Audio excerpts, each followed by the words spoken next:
Hello and welcome to today's Bloomberg Law webinar. At this time, all lines are in a listen-only mode and the floor will be open for questions following the presentation.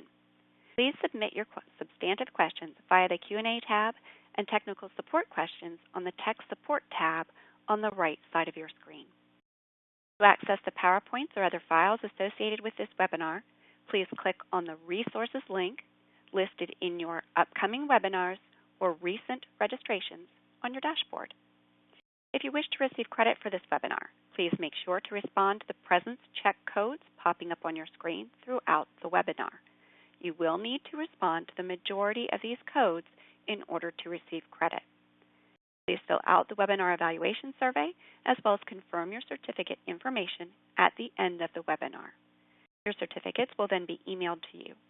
If a jurisdiction is pending, you will receive the approved certificate via email as soon as it is available.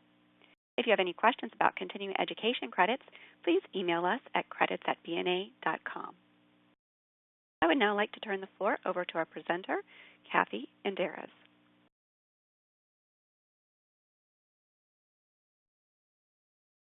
Thank you, Catherine. My name is Kathy Enderes. I'm the Vice President for Talent and Workforce Research at Bösen, a part of Deloitte Consulting LLP. I am originally from Austria. I have about 20 years of experience in management consulting and as a practitioner in talent management, performance management, and workforce management. Hi, and my name's Brian Kropp. I oversee the research that we do in Gartner's HR practice, and we work with about 4,000 different organizations across the globe and those HR teams to help them understand the critical talent challenges and solutions that they can implement to improve the overall performance of their organizations. Hi, my name is Shauna Waters, and I'm the Regional Vice President of Behavioral Science at BetterUp, a digital platform that brings personalized development through one-to-one coaching to employees at all levels in the organization. Hi, I'm Harry West. I'm the Vice President of Transformation Services at Aperio. We're a consultancy that helps organizations move their workforces in HR and finance operations into the cloud.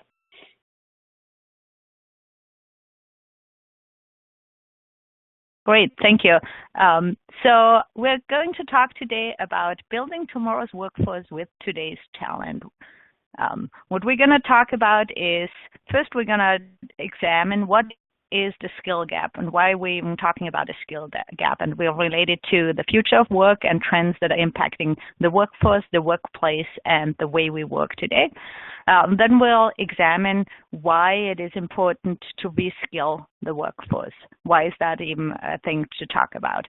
And then we'll talk about the challenges that organizations face when they are reskilling their workforce. And we'll talk about the role of technology to address some of these challenges, and then we'll share some strategies for effective reskilling and some examples of case studies of organizations that have done that. And then we'll have some time for question and answers. So why are we even talking about reskilling today? I'm sure you'd all agree that the world of work is changing. It's impacting not only the work we do, we increasingly have new technologies that will do the work for us. It also impacts the workforce with changing demographics and a surge of alternative talent models, and it's also impacting the workplace. 30% of global employees today work outside of their employer's physical location, and there's more social collaboration tools to interact with coworkers on a daily basis. Like, for example, we're doing a virtual roundtable today. We can attribute this change to 7 variables. First, of course, on the top of the list is technology.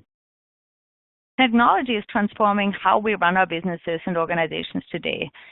We did a human capital trends survey recently, and 90% of CEOs think their company is facing disrupting change due to technology.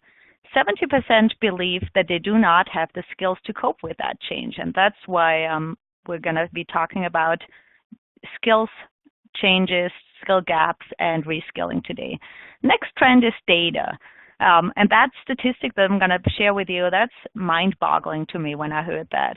More data has been created in the last 2 years alone than the entire history of the human race.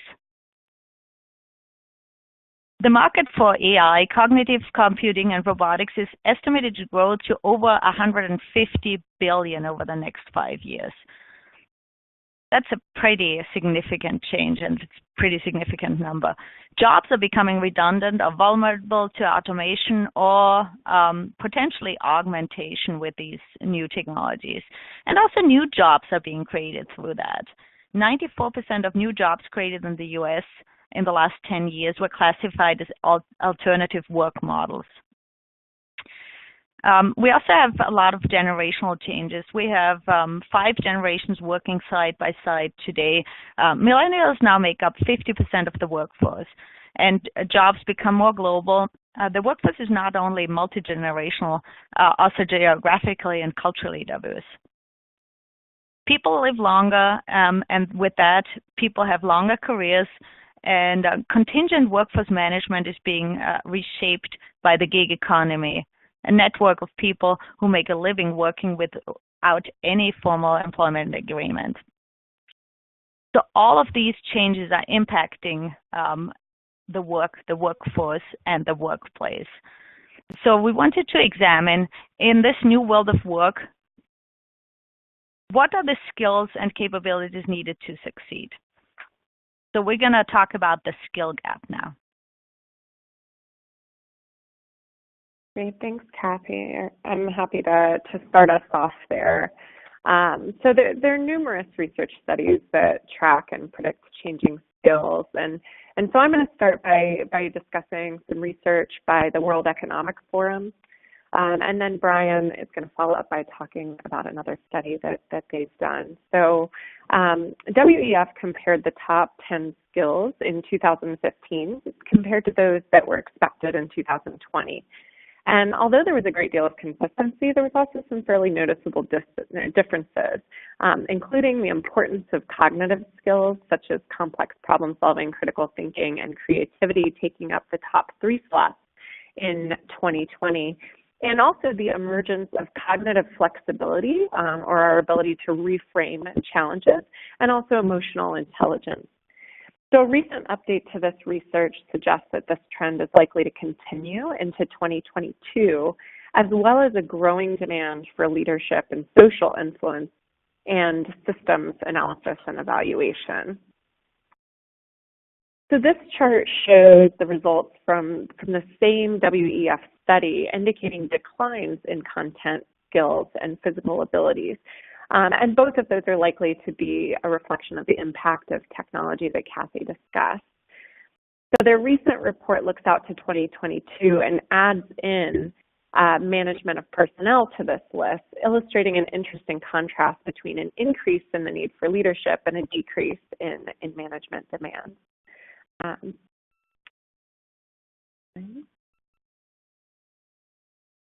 So one of the things that we're able to do within Gartner is we actually have something called Talent Neuron, which scrapes across all of the job postings that are put on the web anywhere in the world. And one of the things that we're able to do with that is to look at what is it that employers are looking for particular jobs that are available now. And so in comparison to the data we were just seeing, this is taking a much narrower, shorter-term viewpoint of what's going on. And what we're able to do is categorize what employers are looking for into these 3 different categories here. So new skills that are emerging. So these are things that we're seeing more and more of when it comes to job postings, what people are looking for. Expiring skills all the way over there on the right, which are things that we're seeing less and less of in terms of job postings. Then evolving skills, things in the middle, where people are still looking for it, but the description of it and the needs of it are different. So for example, that first one there around collaboration on a virtual team. One of the big shifts is that it's gone from collaboration in person to collaboration in a virtual environment, as we were just discussing. So this idea of how do you collaborate across technologies, across geographies, has certainly evolved in terms of importance. But this is a good way to get a sense of what is changing right now and what are those micro-level trends that we're seeing that are contributing to some of that broader level macro trends that are out there. The rub here, though, is that even with this evolution of skill sets and at the speed that they're changing, what we're finding as we examine the workforce is that most employees today are missing the skills that they need to be successful. In fact, as we've collected data from managers and their employees, where we've asked managers, out of all of those skill sets that we've just been looking at, which ones are most important for the job that your direct report has, and then does that person actually have the job? Or have the skill set, I should say. What we find is that 70% of employees lack mastery on most of the skill sets that are required for the jobs today. Another way to think about this problem and kind of the evolution within the workforce is that the skills in demand are changing faster than employees' ability to develop those new skills to actually be successful. And let me turn it over to Harry. He's going to share some additional thoughts about what's compounding this problem. Yeah, thanks. A lot of great points so far, and I'll highlight a couple of things that people have mentioned already. So, contributing to the challenges that companies are facing today, I work a lot with companies that are trying to innovate, and I think every company out there at some level is trying to innovate and rethink how they do things, and business moves very rapidly today, obviously. And one of the challenges that presents in terms of trying to get the right skills in place to be successful in today's economy is how do you assemble the skills that you need quickly in order to take advantage of opportunities. A couple of different types of examples of how companies are challenged to assemble the skills they need are here. On the left-hand side here, we do a lot of work around crowdsourcing and the gig economy. And you might think of your organization as being nothing like an Uber or something like that. However, there are lots of kinds of work that many companies do, such as IT type work, development work, design work, where you don't just have the option to hire people full-time and get those skills and capabilities into your organization that way. Of course, you can use contractors, you can use freelancers, and there's even crowdsourcing kind of options for that. And for these kinds of gig engagements, you have a different way of getting skills when you need them at a point in time. However, there's another skill that demands of your organization, which is, as someone alluded to earlier, Kathy did, I think, the ability to reframe work, that cognitive flexibility. How do we look at this project and, not like a traditional project manager with a PMP certification, but maybe with a different lens that says, maybe we can take this work breakdown structure and say, maybe I can get 50 people with the similar skill set from a crowdsourcing arrangement who can work on different chunks of that work. And if I break the work breakdown structure down differently, I can farm this out to a different audience of workers who are maybe in a non-traditional work arrangement. That in itself, being able to think about work that way and skills meeting the demand for work is a skill that a lot of our organizations are looking into and trying to develop internally. And we're starting to see in the professional services space, some bigger shops are getting kind of good at it. The other demand that I think is interesting to look at, coming from organizations that are trying to move quickly and innovate, is how do they assemble sort of compound skill sets, or I call them polymath skill sets. I've worked with a lot of organizations that are pretty much on the cutting edge of their field, sometimes scientifically, sometimes from a business model perspective, or sometimes a combination of both. And it can be a challenge when an opportunity walks in the door to assemble the right combination of skills to react to and exploit that opportunity successfully in a short period of time. So, for example, I have a client that's in the biotech space. The way they manufacture some of their drug products today is very radically different than it was in the past. But to be able to set up manufacturing facilities where they need them at point in time at the right size and scale, they need to call upon people with a really unique combination of skill sets.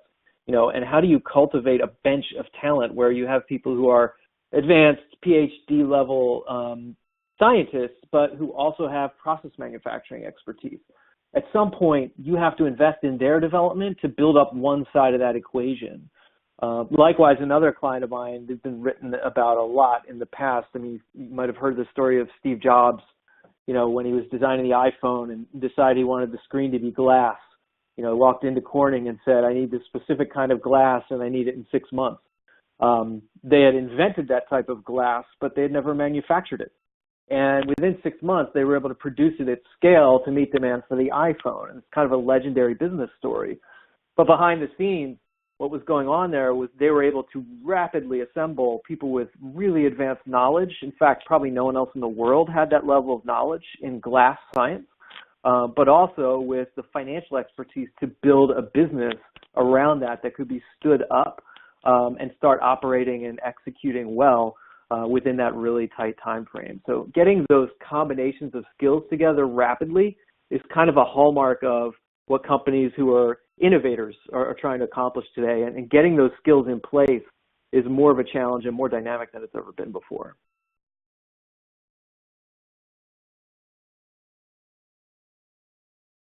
Well, thank you for that. I love the story about the iPhone assembly.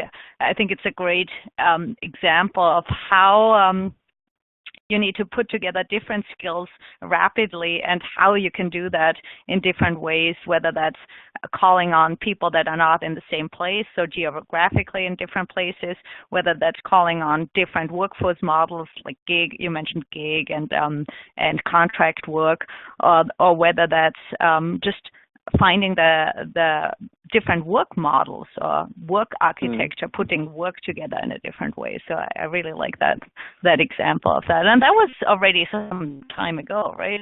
And we were already looking for that. So that's, I think it's fascinating that they were already able to do that at that time, because it's 10 years ago, more than 10 years ago.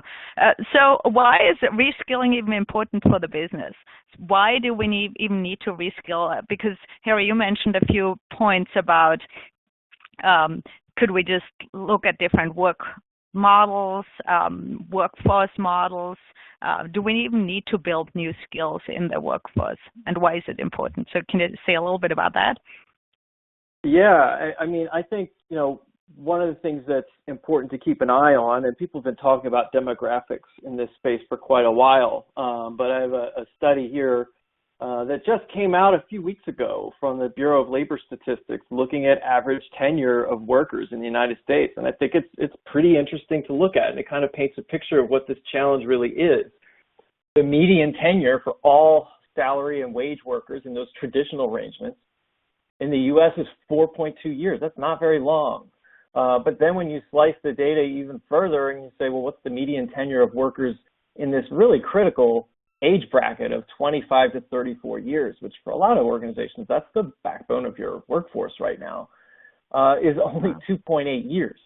That is a really short tenure. So if your skills investments are all around the traditional work relationship, you've got to understand that you're typically getting 3 years out of these people. That means you're really doing a lot of hiring, first of all. Even if your workforce isn't growing, just replacing and keeping your workforce at the same size implies a lot of hiring under this model. Onboarding efforts have to be done really carefully, and you're doing a lot of offboarding too. And one of the things I think companies need to think about in this environment is, why are people leaving after 3 years? A lot of these people are at the stage of their career where they want new opportunities. They need to be developing and growing new skills. And when they leave, it's oftentimes because they're not seeing that opportunity. So, the ability to maybe offer a path of someone to develop those additional skills that maybe they didn't have, maybe it's additional skills on top of what they already learned in school or started their career with, or maybe it's a whole different skill set that they tend to be suited for, might entice a lot of those traditional workers to stick around longer. And that's a big benefit, because if you can move the needle on a metric like this, you can really improve the efficiency of your overall workforce in your business. I mean, going from 2.8 years to 3.5 years in a large enough organization implies a lot of efficiency gains. And if I just move forward real quickly and look at what are companies doing, are they actually doing this? Are they responding to this challenge? I mean, sort of is kind of the answer. We did a study ourselves recently and looked at this, and what we found is a lot of companies have a philosophy. So 32%, we have companies saying you, employee, are responsible for your own advancement. Well, that's a good philosophy. But how much help are you giving people in managing that advancement? 44% of companies say, well, we also say, managers are responsible for developing the talent in their organizations. That's great. In both cases, you'll notice it's not some centralized talent function that's being told you're responsible for developing all our talent. It's out there in the operational areas, managers and employees. But in our survey, only 35% of companies had built up relevant training programs that were sort of, non-mandatory, things that helped employees and managers actually find those opportunities. That's not that high a percentage. And only 27% had already begun leveraging peer learning. If I want to learn how to do something as a modern person nowadays, I watch a video. I'll go on YouTube and I'll look up how do I do this, and I'll watch somebody else do it, and that's how I learn. And that video is probably contributed by just another person just like me, not some centralized authority. And organizations that run workforces, they can benefit from freeing up the creation of learning and skills content to people out in the field who are developing those skills every day. I think that's a big untapped resource that presents an opportunity to get more skills in people's hands by helping make people trainers on their own, using their own devices. Well, I love that statistic about peer learning. We found a similar relationship with peer learning driving outcomes in a recent study that we did here at Boston. We did a high-impact performance management study of 1,000 organizations. We found that the best organizations, those that have the best outcomes, business outcomes, workforce outcomes, are actually 15 times more likely than the low-impact organizations to leverage peer learning to develop and grow the workforce. So I think these more bottom-up learning opportunities are really taking hold and are really showing that they are the way to go, rather than these top-down, very structured things. And it makes sense, right? People learn best when they learn from each other and when they learn in the work itself, rather than going outside and doing this big training program or something like that. I think it makes a lot of sense there. But interesting to see that less than 1 in 3 organizations actually uses that. I wanted to talk a little bit about what barriers organizations face when they do reskilling, whether they use more like formal reskilling opportunities or more the peer learning, these bottom-up learning opportunities. What challenges are they facing, and how can we address them? So, Brian, you want to talk a little bit about the challenges that organizations face? Yeah, for sure. So one of the things that we see that's really interesting is that right now, similar to the data and kind of story that we've been telling so far, is that most managers don't believe they've got the skills that they need to be successful on their teams, and simply think that the way that the learning and development function, the way that HR is supporting their workforces isn't really working. So for a lot of work that we've been doing, we've been trying to figure out what's going wrong and what are the problems that are there. And when you think about it from a learning and development perspective, there's really 3 categories of things that you try to do. One is you try to identify the skills that you need. 2, you try to get employees motivated to go and learn those skills and give them the desire to upskill as it's needed. And then 3, you try to develop smart and innovative solutions to help them get there. And that kind of at the highest level has always been the case, will always be the case. But the question is how it happens and what is done differently. So the way that a lot of companies do it now, and that first one, is they try to work with their leaders to understand what is it that their leaders think the organization is going to need to be most successful. What they then do is try to communicate what those needs are, how those skills are shifting to the broader organization, the broader workforce. And then they've tried to provide ongoing, in-the-moment learning opportunities that are there. So training that people can take, things that people can read, and so on.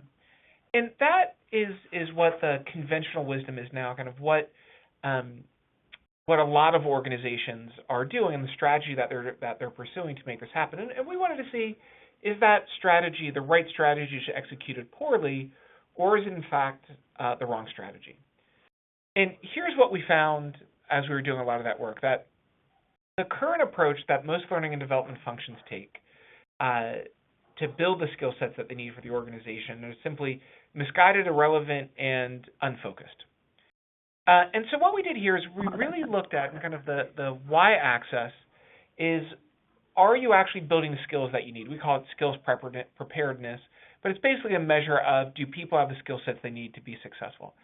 And one of the things that was fascinating and incredibly funny for us when we uncovered it is that when L&D responds to the leaders of the organization and uses guidance from the leaders in the organization to help determine what skill sets to build in the workforce, they actually make the organization worse off. Another way to understand this is that leaders at most organizations not only don't know what skill sets the organization is going to need in the future, they're actually wrong more often than not, which causes the organization to become unprepared. And what we found is that the strategies that we've been pursuing to try to make employees aware of what sort of skill sets that they need has no impact on it. And the way that we've been providing learning and development solutions for the most part has had no impact whatsoever. So at best, we're not preparing the organization to be and the workforce to be successful in the future from the skill sets that we need.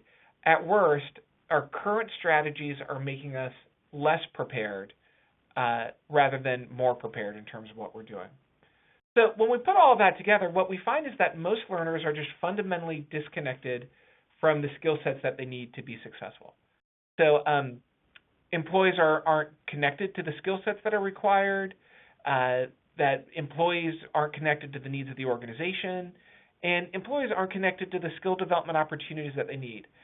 Long way of saying that our current strategies and approaches, while we see glimmers of hope and new technologies and new approaches that are emerging in some ways, aren't effectively building the skill sets that we need for the organization, or within our workforce to be successful going forward. So there's some additional data that kind of confirms this that I'll turn over to Shana to talk about here. Great, thanks, Brian. Yeah, so one of the barriers we've seen to success for organizations' reskilling initiatives is that they're frequently trying to drive the change top-down. So research by McKinsey indicates that 70% of all change initiatives fail. And that in particular, when companies don't engage line managers and frontline employees as change agents and role models in the transformation effort, this number actually increases to a startling 97%. So I think what we're finding from this, and this theme has come up in some of the other points today, is that top-down change just isn't sufficient. Organizational change really requires individual change, and that means that it has to be bottom-up as well as top-down, and the same is true for reskilling efforts. Yeah, that's great. I hear the same theme that we just talked about with the top-down not being that effective and the bottom-up actually being the driver for things. I want to talk a little bit about how technology can help, because we just mentioned all these new technologies, whether that's AI and machine learning, lots of data, and we talked about that managers and leaders don't actually know what skills they need, and that they're wrong many times. So it seems that technology can play a role in identifying what skills to develop and how to develop them. Terry, you want to share some of your thoughts there? Yeah, so that's a great point. So we've heard this big kind of challenge and this call out how to be more efficient at how we deliver skills to the workforce and get those learners connected to what they need to be successful. And I'm trying to paint a picture here with this slide. What does that challenge actually look like from a technology landscape perspective? And on the left-hand side here, it's a skills demand, inputs and sources. So here's the first set of technology issues that I think a company has to, or an organization has to contend with, is the demand for skills. How do you know that you need people with certain skill sets or certain skill sets at all in a certain type of work arrangement? Where do you get that information? We have that coming in from a lot of different places, and even in a single company, it might come in from multiple different places. It's your financial projections, which are in a certain kind of system, maybe an FP&A system. Your workforce planning and budget, which is based on something that's probably coming in from some kind of opportunity management system, a CRM system, which has its own perhaps reporting and kind of analytics attached to it. If you're a company that also does a lot of strategic marketing, you might have a great social listening capability, and you might be looking at what people are saying about your brand, other signals you're getting from your partners out there that are signaling to you a demand to ramp up production or ramp up your level of your workforce and being able to execute against those opportunities. So there's lots of different complexifiers in the demand signals that you get as an organization for skills. Likewise, all the way on the right-hand side here, as an HR tech shop, your leaders are going to be asking you lots of complex questions. Hey, how come our tenure is only 2.8 years? Are we delivering the right experiences to workers? Does it meet the level of experience we're delivering to our customers? Do we have the right kind of talent to meet the demand that's going to come to us next year, next quarter, or right now today? And if we have the right skills, what's going on with attrition? How do we avoid risk? The fact that, our competitors might poach some of our top talent, or they might decide to go do something else. Those are hard questions to answer. That box in the middle there, that's kind of orange with the gray boxes here, shows you the set of technologies that a lot of companies deploy to try to answer those questions. And it can be a diverse and disparate stack, or it can be a more unified stack. But you have your talent acquisition systems, which are stacking up all the information about candidates that have expressed some level of interest or that you're tracking as potential future hires into your organization.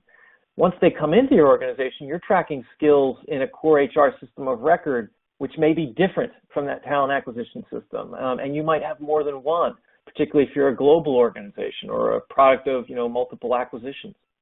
You have your internal social networks where people are sharing knowledge and skills. You have external social networks like LinkedIn, where your employees are advertising their own skills. You might be managing talent profiles of people and managing active talent conversations and talent grids and things like that in a talent suite, which may or may not be a part of your core system of record. And then, of course, the learning and skill content and delivery platforms, which can be hosted as part of that HR environment, or some partial amount of it might be outside of your network if you're using MOOCs or some kind of other external learning platform to help train up your workforce. My point being, there's a lot of different places where this data lives. And when your business is asking you complex questions and your demand signals are coming from disparate sources, it helps if you want to answer those questions effectively and be able to project your talent demand out into the future and deliver talent to the right people at the right place at the right time, to have a simplified landscape as possible and one that is technologically enabled to plug in and understand the data that's coming from your demand signals, but that can be queried when you have complex questions. And that helps if you have a more unified environment where a lot of this different data here, your core data, your talent acquisition candidate data, your talent profiles, your learning and skills content, if that's more in one unified domain, it's easier to query it. It's as simple as that. And it's easier to look at it in real time if it's updating in real time. If somebody changes roles, the demand for skills that they have looks different than it did last week. What's the lag between things that happen in your HR environment and your talent profile? Hopefully it's none, but that's something that you should be targeting. And then finally, this environment overall where all your people and org information live, it needs to be on a platform that's unified, but also is open and has some APIs that allow it to communicate effectively and send and receive data in a way that's integrative and really can help you communicate as part of an overall landscape with your finance, your CRM, and really help match up that demand your business is registering with the skills you're able to deliver. So that's the challenge from a tech perspective in a nutshell. We could talk about that for weeks. But, we really could. Yeah, it really is. It's always amazing to me how much we can do with technology today and how fast the technology capabilities move forward. And I'm thinking about one chart that we like to show. I don't have it in here, but when you think about the rate of change in technology, it's kind of exponential change. So that change of technological capabilities, it kind of goes up really quickly. And then individuals are the next to adapt to that. So technology is fastest to change. And then as individuals, we actually adapt to that change pretty quickly too. So we have new apps on our phone, for example. We don't need to be trained on them. We just use them, right?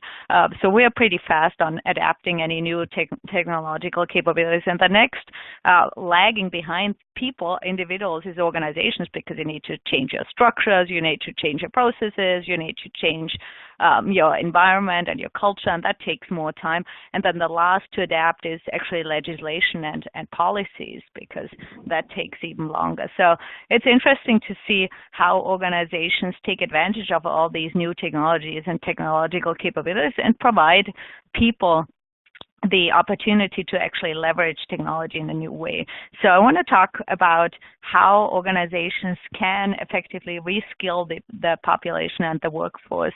And here's some examples that you might have. So Harry, you want to get us started with that? Sure. Oh, yeah. Sorry, I went too fast. Yeah, and I think part of it starts with mindset, right? So the way that a lot of us, and I've been involved in HR and HR technology since, I'll just say, the late 20th century. But traditional HR was organized around the traditional work arrangement between a company and the employee. And the way that a lot of us learned how to do things has become a little bit outdated in the modern economy, where things just move really, really fast. And so, we used to do things like multi-year employment engagement surveys, wait every 3 years and do this big giant survey that you spin up that takes 6 months to get results from, and even longer for companies to react to. If that's how you're gauging, what is people's opinions of their development opportunities at your company, it's too late. By the time you got the results back, they've left and gone to work somewhere else. If your corporate comms are mostly one-directional, but you don't have anything more sophisticated than an idea box for your employees to say, hey, we would love to learn more about X, Y, or Z, that's not going to move fast enough to really effectively reskill your workforce.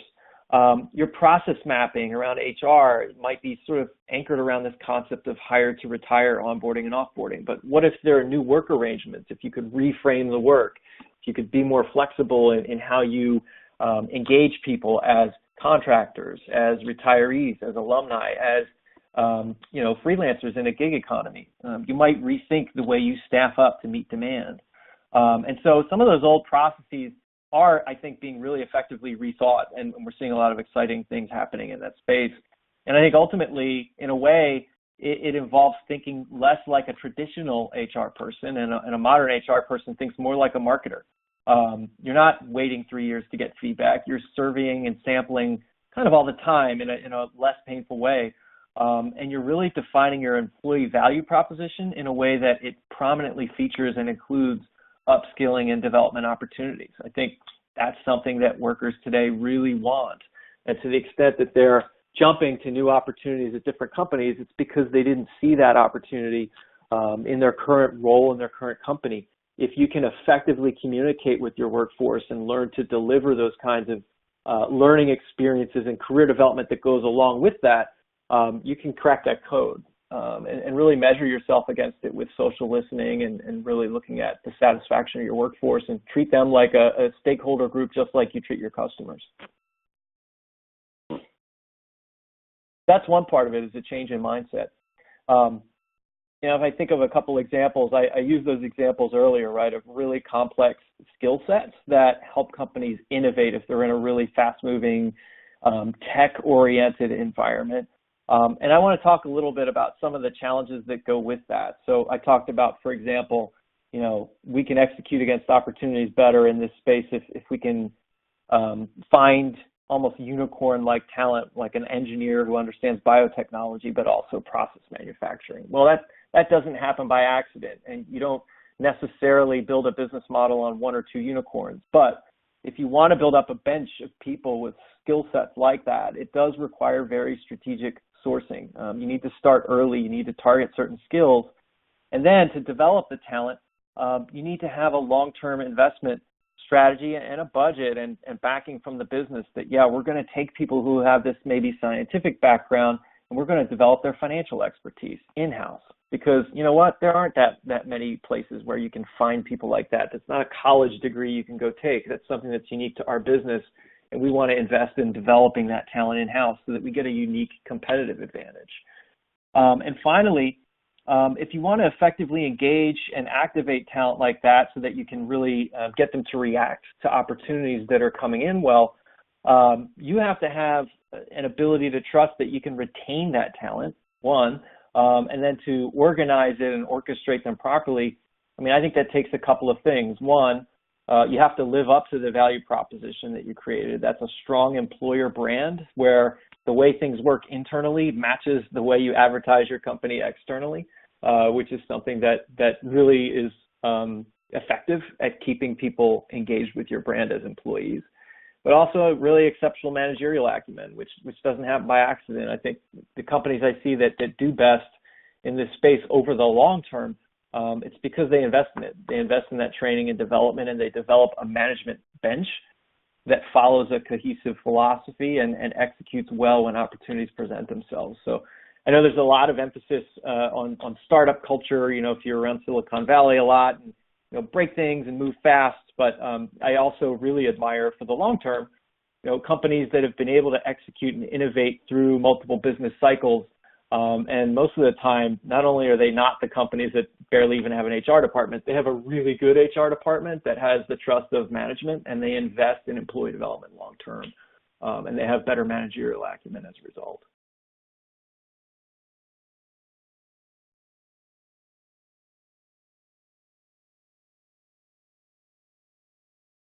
Great. Thanks, Harry. So one industry that is quite familiar with the need to reskill is the tech industry. And there are really three key factors that make the tech industry particularly challenging, and that's technology obsolescence, the speed of change, and then the competition for talent.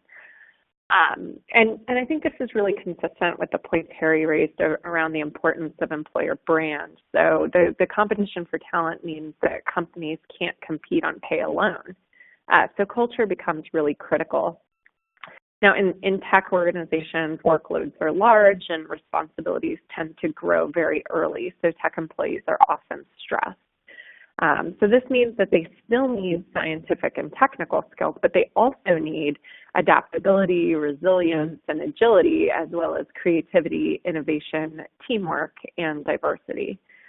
So this context means that tech talent needs basic management skills, emotional intelligence, and self-awareness, coping skills, and influence skills, all of which came up in that World Economic Forum's research. Now, research by DDI found that it's not just what they need to learn that's different, but their expectations for how they learn. So specifically, DDI found that leaders want, but are not currently getting, development that is personalized, on demand, and includes coaching from external mentors. And CEB found that tech talent do want development to be mobile-based, consistent with kind of that tech culture, but they also want it to include evidence-based approaches and a human touch. So these findings are consistent with what we've found in our own research at BetterUp. And this is because 52% of BetterUp's companies today are in technology. And across levels and use cases, members from those companies are most commonly working on topics related to improving collaboration and communication, building agility, influence, and diversity and inclusion. So I wanted to share a little bit about one example of taking a modern approach to addressing the reskilling challenge that we've been talking about today, and this is Logitech. So Logitech had been creating really amazing learning experiences to help reskill their workers, and people would leave those experiences with great intentions for change. But they found that without reinforcement on the job, it just wasn't sticking. So as you guys have probably all experienced, you go away to a great conference or training event and get back and are hit by the fire hose of kind of the tyranny of the daily. And so 3 months after training, people were still exhibiting the same old behaviors, almost as if it had never taken place. So Jessica from Logitech integrated one-on-one virtual coaching into her internal leadership development program. And they put nearly 200 people managers across the globe working with virtual coaches, really helping them learn to lead authentically and dynamic teams. So one of the things that we've been talking about is really how to identify these needs for reskilling. And so one of the things that this program incorporated was individual assessment at the front and back end of the learning intervention. And so through that, we were able to track that the virtual coaching helped Logitech improve their communication skills, create more trusting team environments, and also increase collaboration. And the results of those changes were that they saw reduced burnout and increased resilience. Levels of stress improved 23 percentile points, and burnout improved by 18 percentile points. So I think it's a great example of how some modern approaches can be used to help reskilling in tough environments.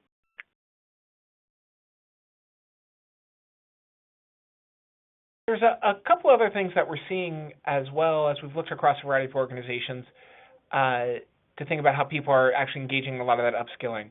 And so this is the inverse of some of the problems that we were talking about earlier around how can we think holistically about our learning experiences that we're creating to make it happen. What I want to share with you are 3 examples on the next page. The first one, on how you can take a diverse approach and really diversify your approach to understanding what skills are needed.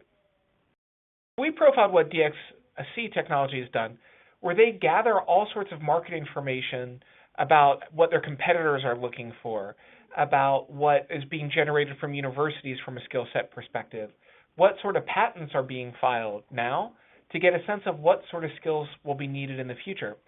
And one of the things that we've seen other organizations do here that's been incredibly effective and incredibly successful is to not just say what are the skill sets that are going to be needed, because sometimes that becomes a very abstract concept. What we've actually seen some organizations do is write their future-oriented job descriptions. So as best as they can figure today, what are the job descriptions of the roles that they'll have in the company 3 years from now, 5 years from now, 7 years from now, whatever it might be?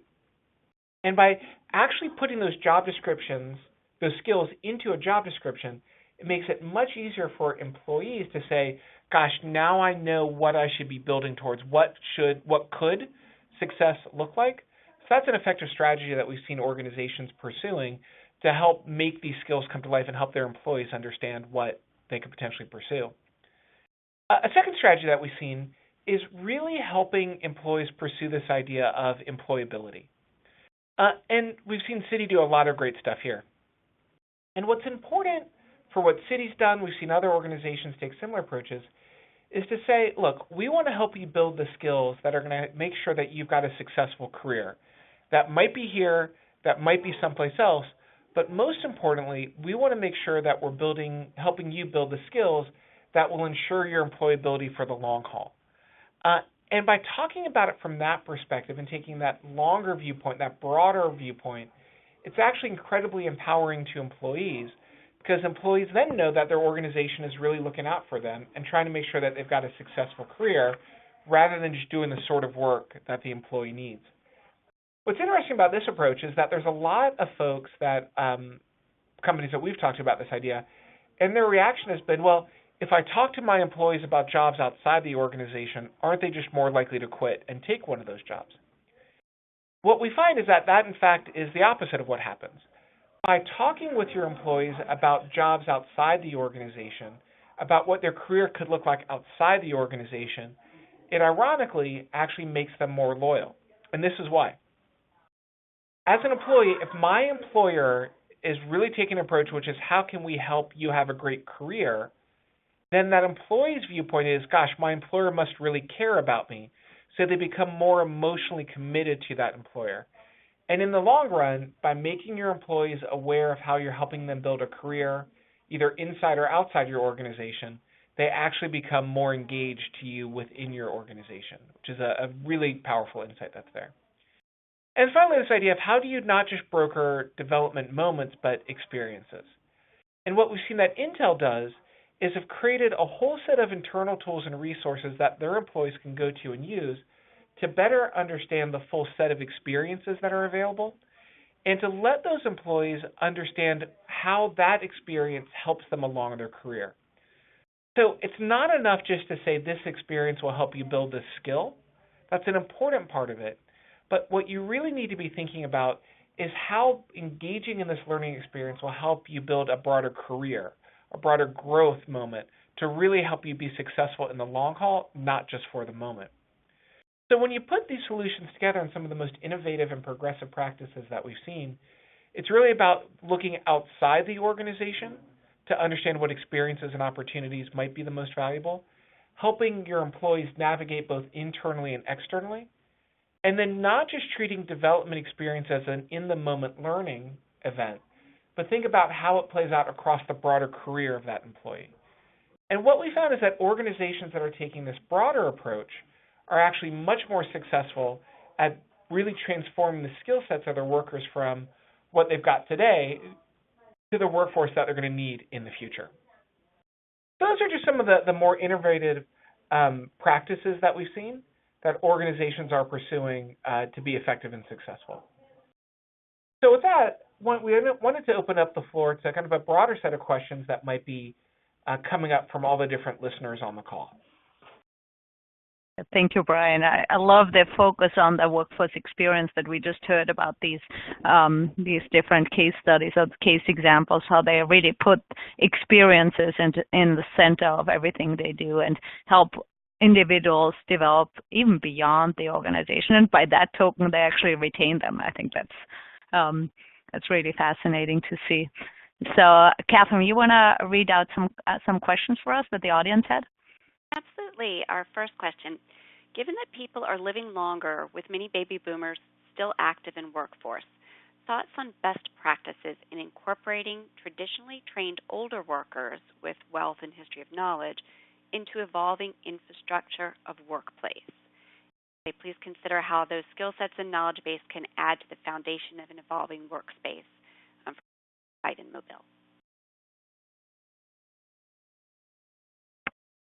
Yeah, I can take that one. One of the things that we've seen from organizations, and very much aligns with kind of the thought here, is that younger employees might have new ideas, but they don't have experience on how to apply those, and how do you put those two things together to create a more successful organization.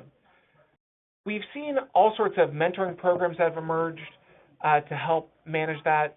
We've seen all sorts of knowledge transfer experiences occur and programs to help with that.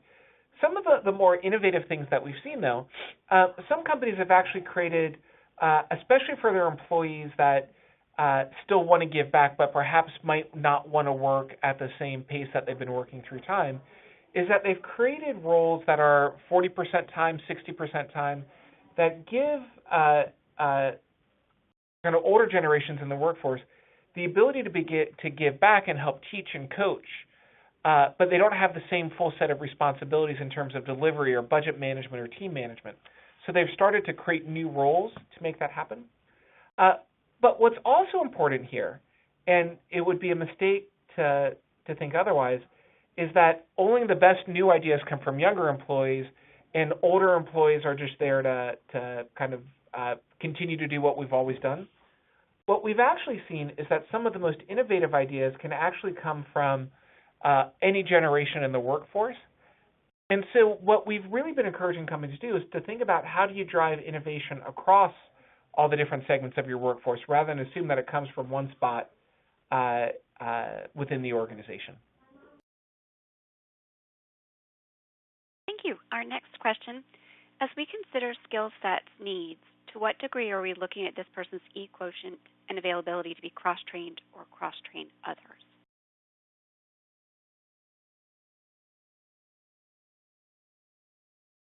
I can pick that one up. This is Shauna. And yeah, I think it's a great question. I think this notion of, sort of the pace of change in our organizations means that it's not just about what skills somebody has today, but really what they're both able to pick up in the future and then what they're able to bring out from others. So I think these two skill sets that were mentioned in terms of emotional intelligence, and then also learning agility is another one that we're hearing a lot of attention to today. And so I think that a big component of that is about really helping people build the skills not just to learn from each other or from an expert, but to really learn from themselves. So, I think the discussion, and Brian brought this up about helping people create the experiences that can help them grow and develop.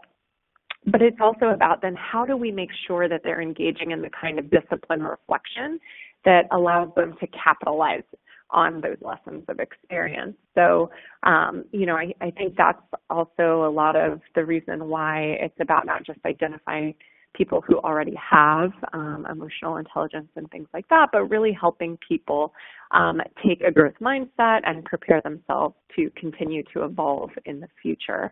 And a lot of that is really about introspection, or what we tend to refer to as inner work, in addition to that more outer work that's visible to others in your organization. Thank you very much. Our next question.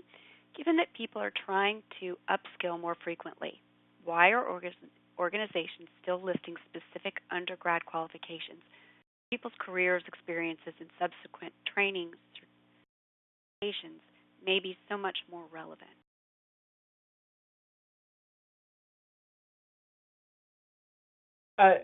One of the things that we've seen that's really interesting on this point is that part of it is the problem with hiring managers.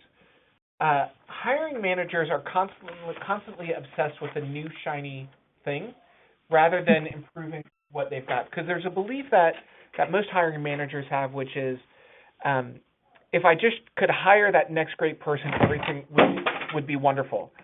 The reality is the skill sets that exist in the workforce are usually just as good as the skill sets that exist on the labor market in most organizations. But hiring managers see the warts of the current workforce, and the external labor market is always shiny and new, and you don't know any of the problems or challenges or issues that anyone has. So the biggest problem here is actually a bias that hiring managers have for hiring as a solution rather than development as a solution. One of the things that we've done is that we survey hiring managers on what they want out of HR. We asked them to allocate 100 points to about 18 different activities. More than half the points are always put against recruiting, and very few are put against learning and development.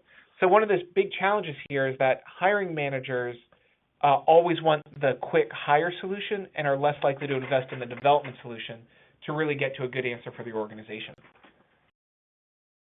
I think we have I'm sorry. Yeah, I would call that the grass is greener symptom, right? And it goes both ways. The individuals have that too, I think, looking at opportunities in the work environment rather than their own organization. So it's interesting phenomena. I think we have time for just one last question. This is, to what degree do managers need to be re-educated in evaluating skill sets, especially when workforce is so diverse? Many skills untapped by businesses.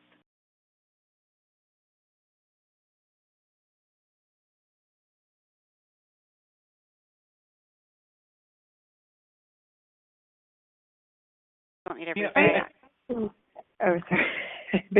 We're all jumping in now. I mean, I think one thing I can say there is that I don't know that we have to rely exclusively on managers to be able to evaluate these skill sets. I think there's a number of existing tools that can help us with that. And then in addition, I think with the advent of technology and some of these advances in the platforms that are available, we have more and more tools to continue to help us do that.